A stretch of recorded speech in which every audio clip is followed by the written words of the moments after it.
ትንሣኤና ሕይወት እኔ ነኝ አለ። የሚያምንብኝ ቢሞት እንኳን ሕያው ይሆናል አለ። 157 ሰዎች ነው ያረፉት። ስጋቸው በዚህ ተቆርሷል፣ ደማቸው ፈሷል፣ አጥንታቸው ተከስክሷል። በሕይወተ ሥጋ የተረፈ አንድ ሰው አልነበረም። ከሞት በኋላም ባለው ሕይወት ከመቃብርም በኋላ ባለው ትንሣኤ አምላካችን እግዚአብሔር በቸርነቱ ለመንግሥቱ ክብር ቢያበቃን ሥራችን ምስጋና ነው። የ35 ሀገር ዜጎች ናቸው በአንድ መቃብር የተቀበሩት። ወገኖች ያስተውሉ። ይሄ ቤተ መቅደስ የሐዘን ማስረሻ ነው፣ የእንባ ማበሻ ነው። እንዲሁ ማለፍ የለብንም። ወጥቶ መግባት የለም፣ ተቀምጦ መነሳት የለም። ሁላችንም መንገደኞች ነን። ሩቅ አላሚ ቅርብ አዳሪ ይባላል። የአንዲት ቤተክርስቲያን ልጆች ነን። ስለዚህ አንጣላ፣ አንባላ፣ አንለያይ። እንደዚህ ወተን ነው የምንቀረው።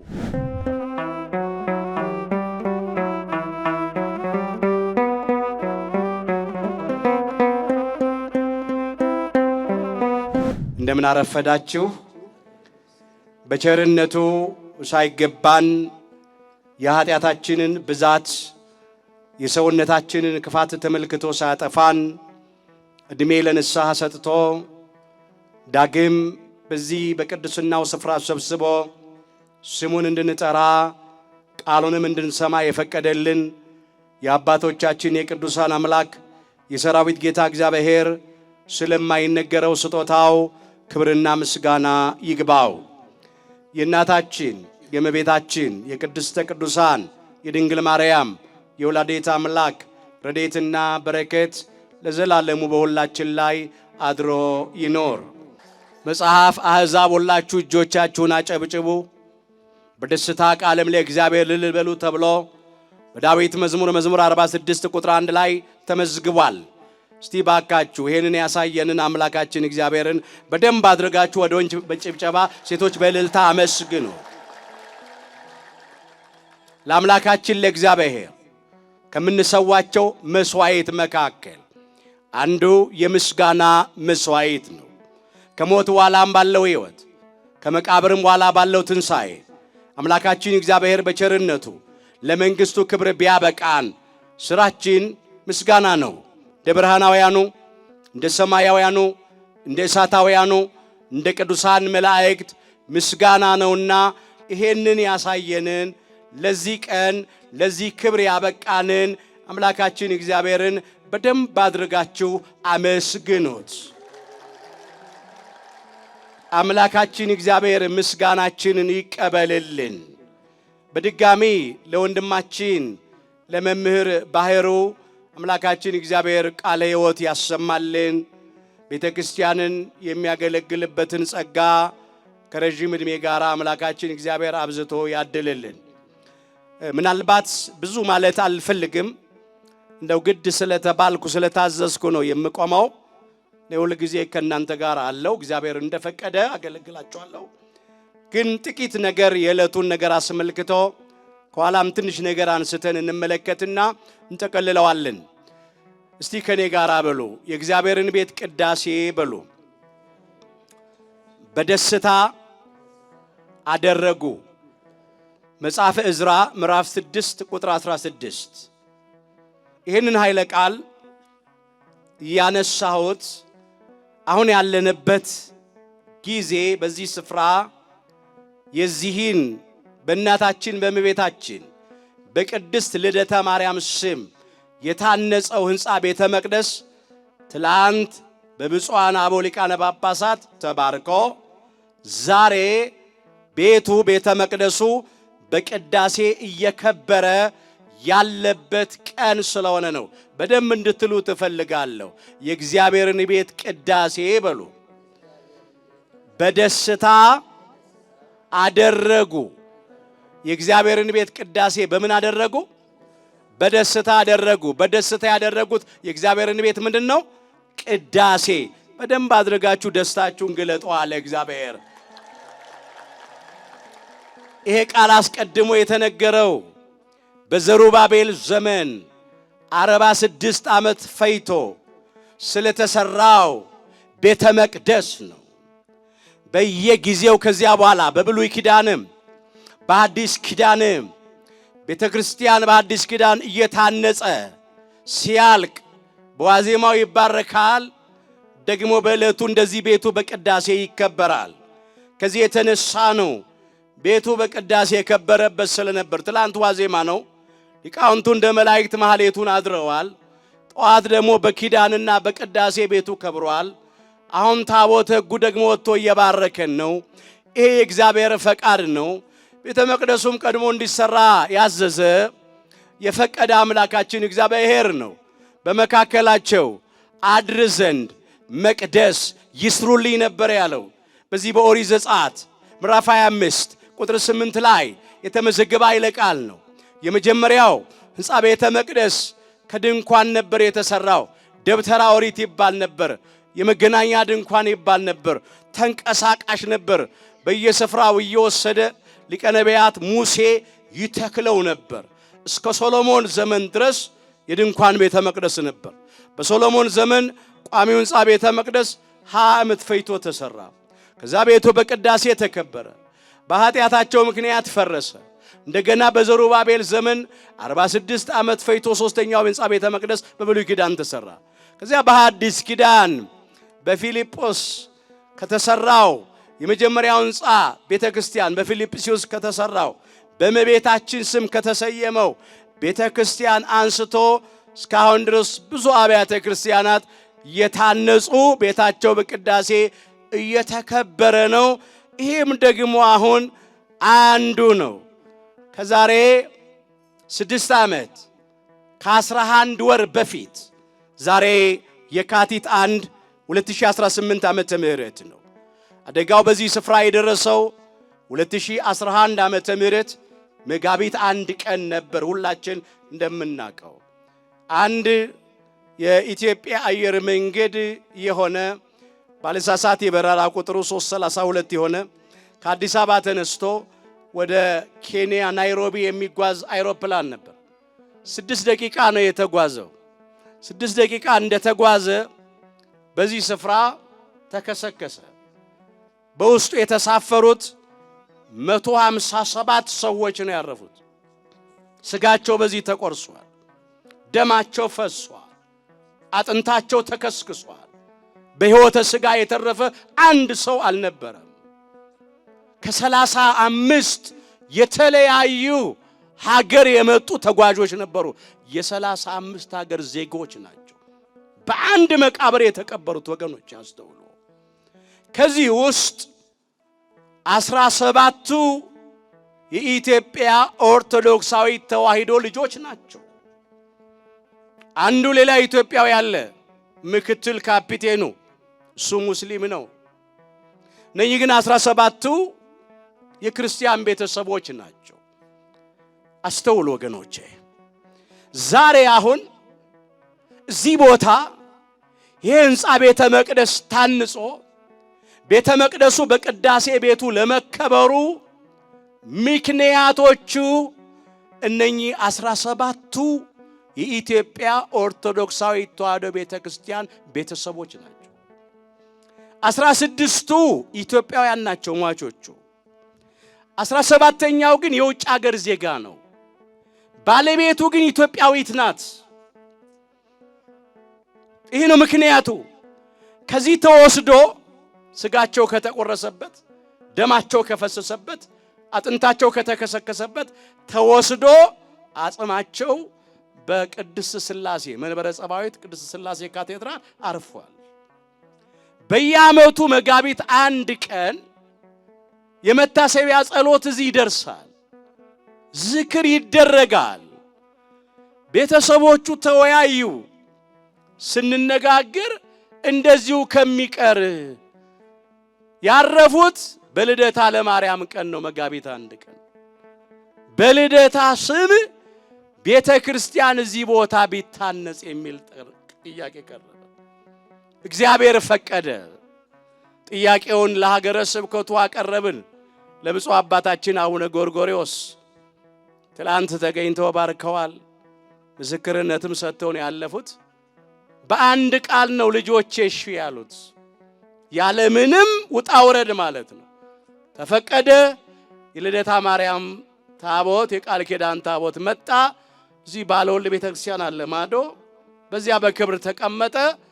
በየዓመቱ ጸሎቱ በዚያ አማካኝነት ይደርስ ነበር። እዚህ የሟች ቤተሰቦች እየተሰበሰቡ እንግዲህ በእግዚአብሔር ፈቃድ ደግሞ የዛሬ 2 ዓመት አካባቢ ስራው ተጀምሮ በ2 ዓመት ውስጥ ዛሬ ቤቱ በቅዳሴ እየከበረ ነው ያለውና ይህን ያሳየንን አምላካችን እግዚአብሔርን በደንብ አድርጋችሁ አመስግኑት። እስቲ ከኔ ጋር በሉ ከዚህች ቀን ጀምሬ በሉ እባርካችኋለሁ። ትንቢተ ሐጌ ምዕራፍ 2 ቁጥር 19።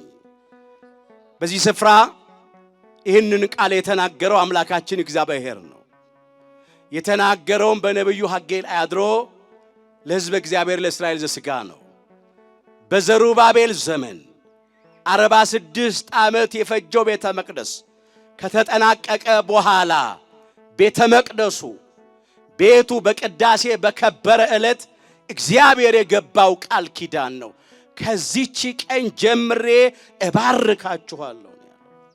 ስለዚህ እግዚአብሔር ከዚህች ቀን ጀምሮ በቃል ኪዳኑ ታቦት ላይ አድሮ ይባርከናል። ከዚህች ቀን ጀምሮ በካህናቱ ላይ አድሮ ይባርከናል። ከዚህች ቀን ጀምሮ በቃሉ በወንጌሉ ይባርከናል። ከዚህች ቀን ጀምሮ በመስቀሉ ይባርከናል። ይሄ ስፍራ የበረከት ስፍራ ነው። ጸገብነ እግዚኦ እምበረከተ ቤትከ ነው የሚለው። አቤቱ ከቤት በረከትን ጠገብን አለ መዝሙር 64 ቁጥር 4 ጀምሮ። ከቤቱ በረከትን እንጠግባለን። የቃሉን በረከት እንጠግባለን። በጥምቀት የልጅነቱን በረከት እንጠግባለን። የመንፈስ ቅዱስን በረከት እንቀበላለን። የቅዱስ ሥጋውን የክቡር ደሙን በረከት እንቀበላለን። ቤተ መቅደስህ ቅዱስ ነው በጽድቅም ድንቅ ነው ይላል። ቤተ መቅደስህ ልዩ ነው። ቤተ መቅደስህ ክቡር ነው። በጽድቅ ድንቅ ነው። የሐሰት ድንቅ አለና የእውነት ድንቅ ነው። በእውነት ድንቅ ነው።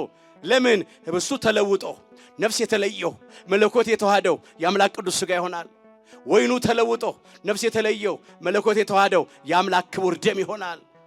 በዚህ ብዙ ገቢረ ተአምራት ይደረጋልና ቤተ መቅደስ ቅዱስ ነው በጽድቅም ድንቅ ነው ብሎ አባታችን ክቡር ዳዊት ዘምሯል። ይሄንን በረከት ይሄን ጸጋ የሰጠን ያደለንን አምላካችን እግዚአብሔርን አሁንም ስለማይነገረው ስጦታው በደንብ አድርገን እናመስግነው። ከዚህች ቀን ጀምሬ እባርካችኋለሁ ነው ያለው። ይሄ ቤተ መቅደስ የሐዘን ማስረሻ ነው። የእንባ ማበሻ ነው።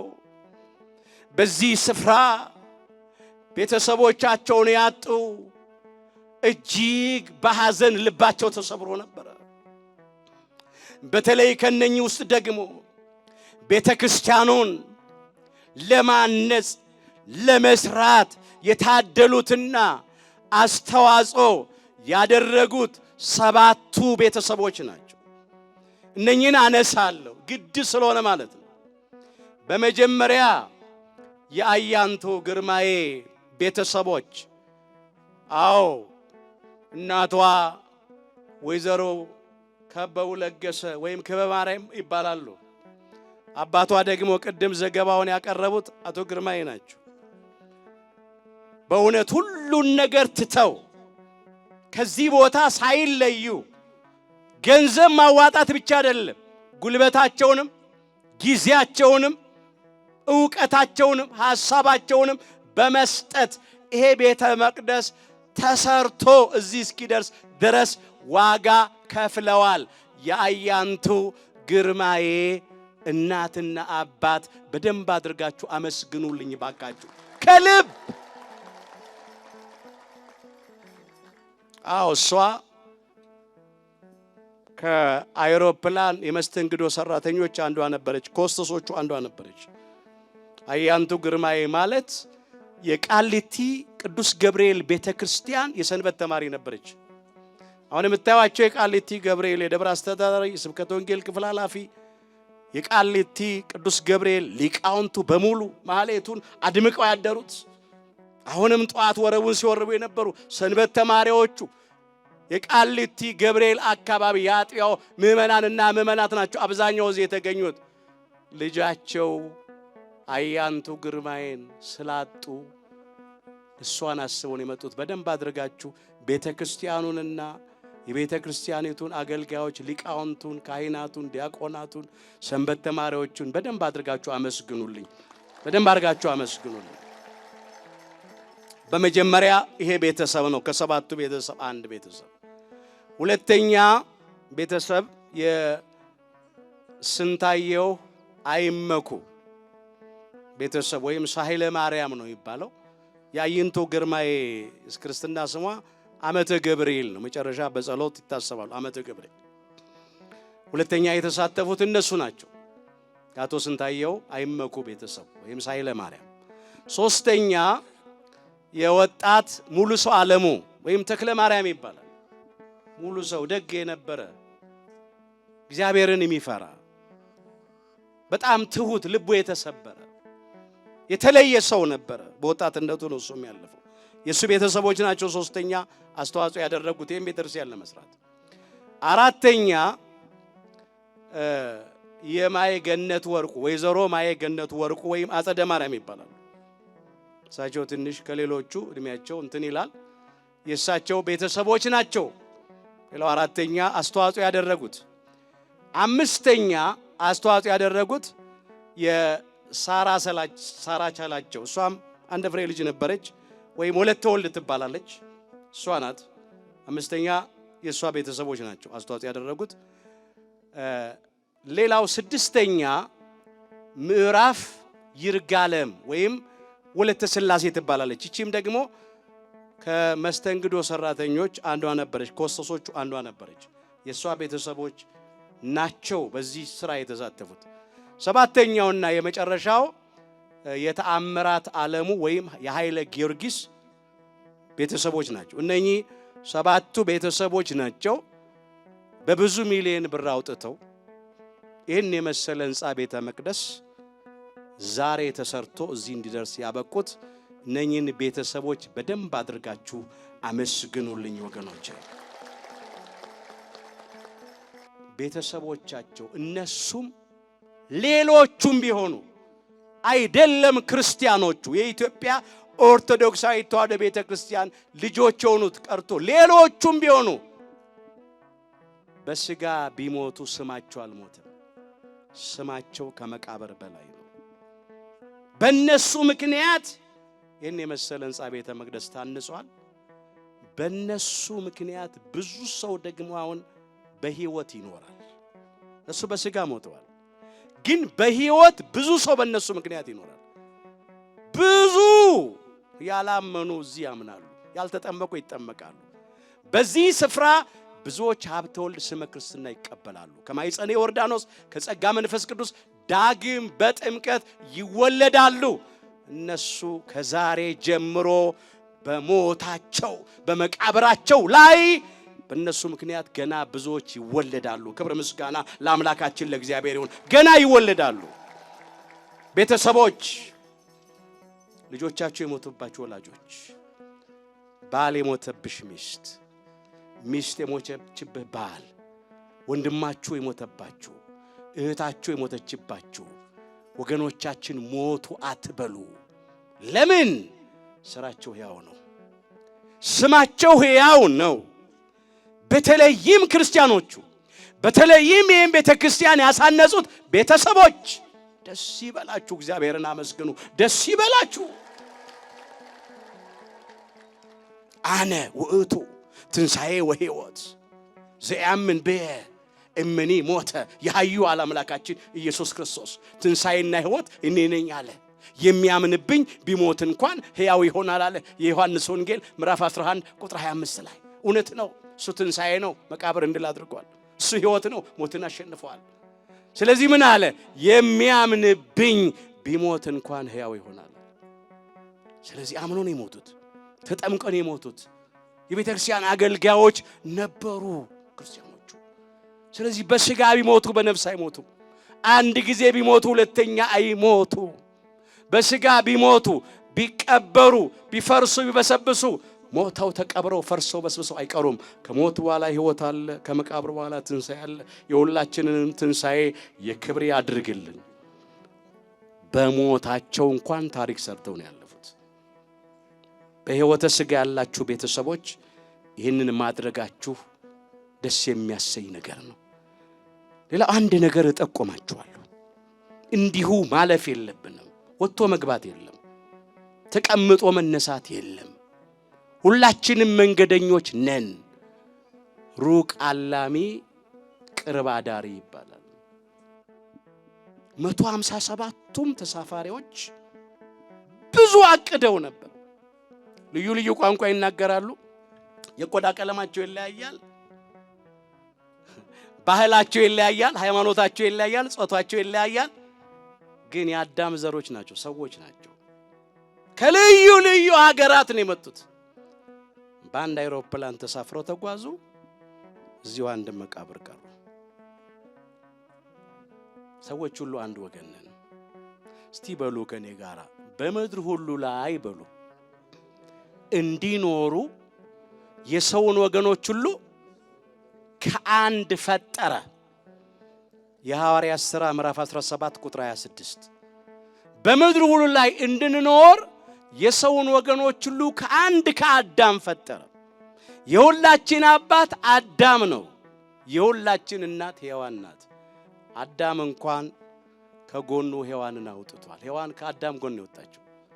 ስለዚህ ባካችሁ ኢትዮጵያውያን በቋንቋ በጎጥ ምክንያት አንለያይ፣ አንጣላ፣ አንባላ፣ አንነካከስ። በሰውነት አንድ ነን፣ በኢትዮጵያዊነት አንድ ነን። እነኚህ ከ35 አገር የመጡ ዜጎች እንኳን ያው በአንድ መቃብር ተቀብረዋል። ስለዚህ እንደ አንድ ልብ መካሪ እንሁን፣ እንደ አንድ ቃል ተናጋሪ እንሁን። ወረድ ሲል ሁላችን የኖህ ልጆች ነን። ወይ የሴም ወይ የካም ወይ የያፌት ልጆች ነን። በዓለም ላይ ያለን የሰው ልጆች ነን። ኢትዮጵያውያን እንደ ኢትዮጵያውያን አንድ ነን። በተለይ የኢትዮጵያ ኦርቶዶክሳዊት ተዋሂዶ ልጆች ደግሞ በአንድ መስቀል ዳንን ነን። ከአንድ ማኅፀነ ዮርዳኖስ ከአንድ ጸጋ መንፈስ ቅዱስ ነው ዳግም በጥምቀት የተወረልን ነው። በአንድ ሜሮን የከበር ነው። ከአንዱ ብስት ነው ከቅዱስ ሥጋው የበላ ነው። ከአንዱ ጽዋ ነው ከክቡር ደሙ የጠጣ ነው። አንዲት ርስት ገነት መንግሥተ ሰማያትን ነው ተስፋ የምናደርገው። የአንዲት ቤተክርስቲያን ልጆች ነን። ስለዚህ አንጣላ፣ አንባላ፣ አንለያይ። እንደዚህ ወተን ነው የምንቀረው። በእውነት እንኳን ለጸብ የሚሆን በቂ ጊዜ፣ ለፍቅር የሚሆን በቂ ጊዜ የለንም። እግዚአብሔር አምላካችን በፍቅር እንድንኖር ይርዳን። አሁን እነሱን ስናስብ የሟች ቤተሰቦች በመጀመሪያ ማሰብ ያለብን እነሱም በአንድ መቃብር ተቀብረዋል። ሕይወት እንዲህ ነው። በአንድ ፕሌን መጓዝ ብቻ አይደለም፣ በአንድ መቃብር ነው የተቀበሩት። ሁላችን ወደ አፈር ነው የምንመለሰው። እሱን ማሰብ። ሁለተኛ ጊዜያችን አጭር ነው፣ ዋስትና የለም። ስለዚህ ሁል ጊዜ ተዘጋጅቶ መኖር። ድልዋኔክሙ ሀልው ይላል፣ ተዘጋጅታችሁ ኑሩ ይላል የማቴዎስ ወንጌል ምዕራፍ 24 ቁጥር 44 ላይ። ሞት መቼ እንደሚመጣ እናውቅ። ሁሌ መዘጋጀት። ማን ያስባል አሁን እነሱ በ6 ደቂቃ ውስጥ ሁሉም ያልቃል ብሎ ማን ያስባል? ሞት ለሁላችን ሁል ጊዜ አዲስ ነው። እኛ እስክንሞት ድረስ እንግዳ ነው። ማይለመድ እንግዳ ሞት ነው። ግን የኛንም አናውቅም። ሳንዘጋጅ ያ ቀን እንዳይደርስብን እግዚአብሔር በቸርነቱ ይርዳን። በእውነት እግዚአብሔር አምላካችን የሁላችንንም ጥሪ የክብር ያድርግልን። ሃይማኖታችን አጽንተን ምግባራችንን አቅንተን ለንስሐ የሚገባ ፍሬ አፍርተን የአምላክን ቅዱስ ሥጋ በልተን ክቡር ደሙን ጠጥተን መንግሥቱን እንድንወርስ ስሙን እንድንቀድስ ኃያሉ እግዚአብሔር አምላካችን ይርዳን። የእግዚአብሔርን ቤት ቅዳሴ በደስታ አደረጉ።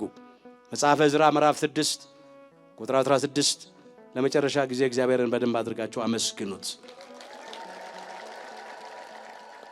ሌላው በዚህ አካባቢ ይሄ ጊምቢቹ ወረዳ አካባቢ ላሉት ለዚህ ቀበሌ ገበሬ ማህበር አባላት ነዋሪዎች በሙሉ ሁልጊዜ በየዓመቱ መታሰቢያው ሲደረግ እንደ ቤተሰብ ዝክሩን አዘጋጅተው በፍቅር በብሩህ ገጽ ተቀበለው ስለሚያስተናግዱ በደንብ አድርጋችሁ ምስጋና አቅርቡ። ለወረዳ ቤተ ክህነቱ ለምስራቅ ሸዋ ሀገረ ስብከትም በደንብ አድርጋችሁ ምስጋና አቅርቡ። ለኢትዮጵያ አየር መንገድ መስሪያ ቤት ለስራ ባልደረቦች በሙሉ በደንብ አድርጋችሁ ምስጋና አቅርቡ።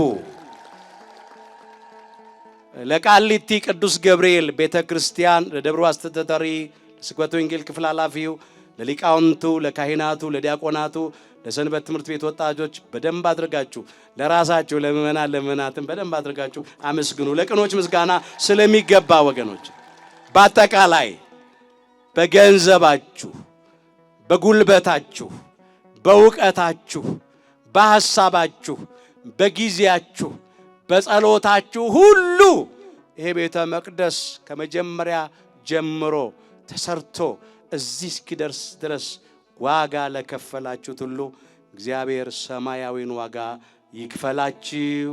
የምድሩን በረከት ያድላችሁ፣ የሰማዩን ርስት ያውርሳችሁ። እግዚአብሔር ጸጋውን አብዝቶ ይስጥልን። እግዚአብሔር ያክብርልን። ይቆየን።